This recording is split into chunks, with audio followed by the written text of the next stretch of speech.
Europski talent centar Hrvatska je bila nositelj programa koji je završio tako da se napravi dokumentacija za energetsku obnovu dvorca Šalovec. To smo uspješno napravili, u 9. mjesecu je to završeno i iduće godine ja se stvarno nadam da bi mogla početi energetska obnova tog dvorca. U tom dvorcu se planiraju napraviti razne prostorije za individualni rad, za izložbe, mogu biti nekakvi praktikumi, isto tako konferencijska dvorana na tavanu i tako. Imamo zanimljive planove i nadam se da će se ostvariti.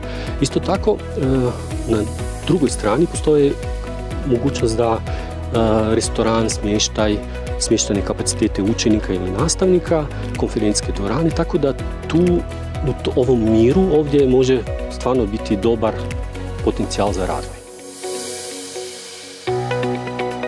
Za učenike tu mi smo krenuli u posebne programe za upravljanje dronom i to sad radimo na 7 škola, a isto tako centri izvrsnosti će kasnije se pridružiti tome svemu. Radimo programe koje su nespecifični za ostale ustanove za obrazovanje odraslih, a to su u stvari edukacije nastavnika u području rada s darovitima. Mi smo član Europske talent mreže i jedini smo Europski talent centar u Hrvatskoj koji djeluje u toj mreži.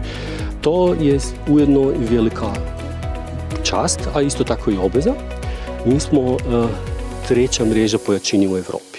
Tako da je to prilika da prvo upoznamo ljude s radom, a s druge strane da dalje nastavimo umrežavanje.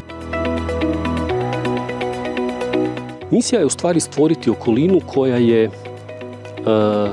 jednako dostupna svima, znači da se pruže programi za djecu bez obzira gdje se nalaze i da nema nikakve u tome razlike. Sigurno ćemo mi krenuti u razvoj digitalnih vještina gdje ćemo se prilagoditi razvoju nove tehnologije. To smo uvijek pratimo sad od umjetne inteligencije nadalje.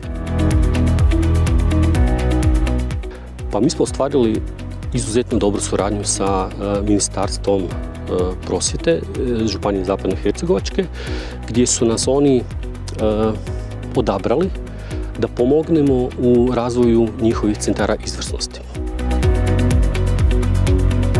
Važno nam je da ta informacija o darovitoj djeci iz vrtićke dobi se dalje nastavlja na osnovnu školu i srednju školu. Znači, naša vizija je da te informacije teku i da učenici dobe šansu biti što duže u centrima izvrsnosti.